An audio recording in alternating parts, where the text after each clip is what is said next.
allons raconter cette histoire. À peine Lucie s'était emparée de l'ancien Lémurien statue que le groupe reprit la route du retour. La relique était enfin entre leurs mains.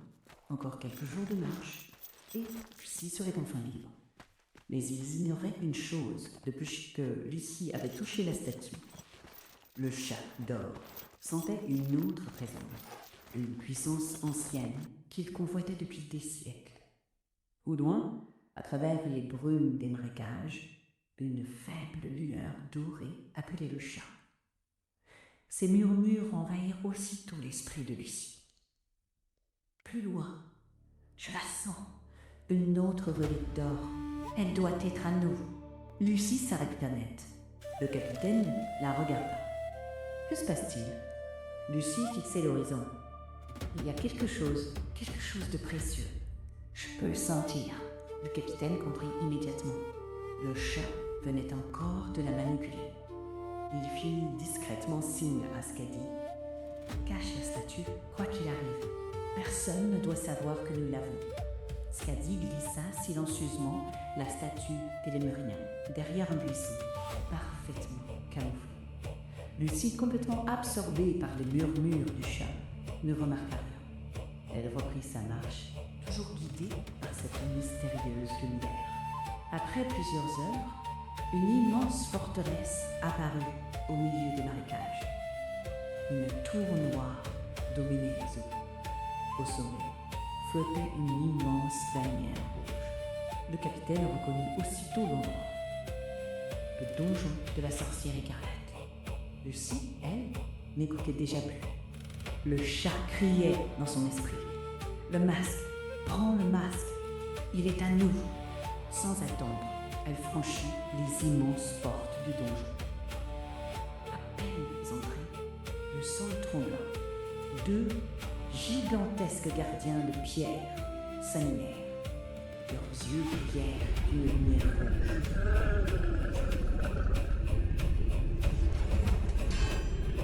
Les géants soulevèrent d'immenses massues.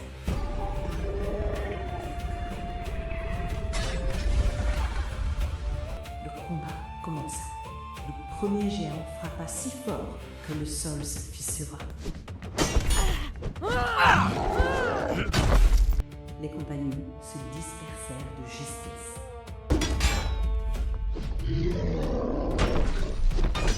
Skadi para le coup de sa massue avec son bouclier. L'impact la fit reculer de plusieurs mètres. Le capitaine profita de l'ouverture pour trancher le tendon de pierre derrière son genou.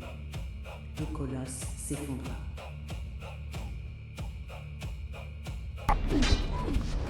I have survived for an eon! Lucie esquivait les attaques du second gardien. Guidée par le chat, elle se faufila jusqu'à son dos. Le capitaine bondit.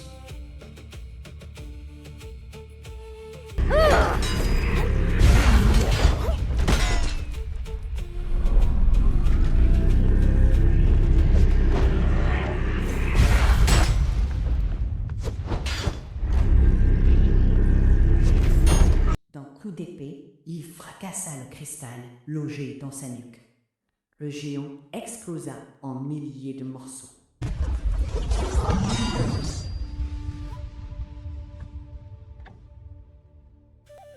Le silence retomba. Puis, un rire résonna dans toute la forteresse.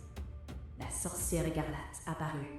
Son immense robe rouge flottait dans les airs. Un masque d'or recouvrait entièrement son visage. Personne ne repartira avec mon trésor. I was supposed to be your savior! Elle leva les bras. Des torrents de flammes envahirent la salle. Le combat fut encore plus terrible. La sorcière lançait des éclairs et des malédictions. Les compagnons repoussaient chacune de ses attaques. Finalement, le capitaine réussit à briser sa défense. Pokey pokey, mate.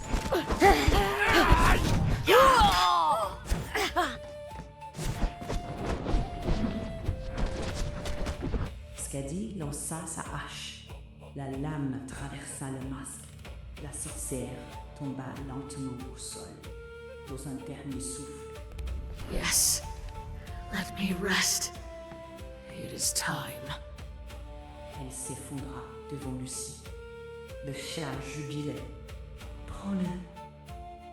Lucie retira le masque d'or. À peine ses doigts le touchèrent, le chat retrouva toute sa puissance. Les compagnons quittèrent rapidement le donjon, mais quelqu'un les observait. Depuis leur départ de la crevasse des voleurs, une voleuse les suivait dans l'ombre, pendant que tous constaient dans le donjon.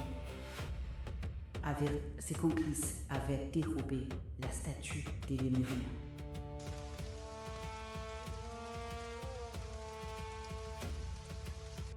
Ils avaient déjà disparu avec la redite. La voleuse, elle, était restée, car elle voulait également récupérer le masque d'or. Elle leur barra la route. Skadi s'avança. Sans un mot, les deux guerrières engagèrent un duel. Le choc de leurs haches résonna dans tout le marécage. Le combat dura 2 heures.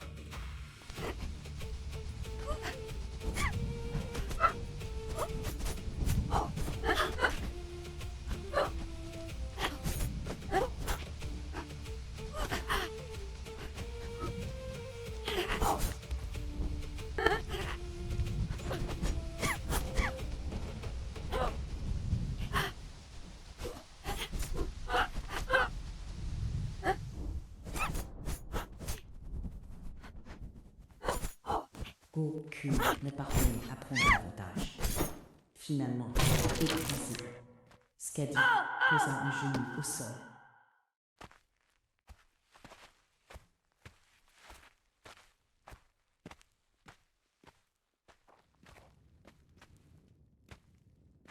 Le capitaine s'interposa aussitôt, sa lame sous la gorge de la voleuse. Où est la statue? La voleuse sourit. Trop tard, elle est déjà entre les griffes de notre maître. Qui? Le dragon d'os, au cœur du grand désert. C'est lui qui dirige la guilde des voleurs.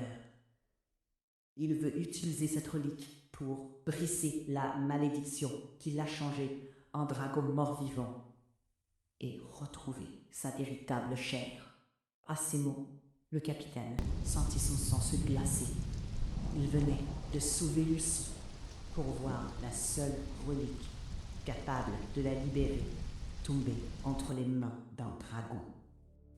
Sans perdre une seconde, les compagnons quittèrent les marécages, direction le grand désert et la tanière du terrible dragon d'os. À suivre dans la prochaine histoire.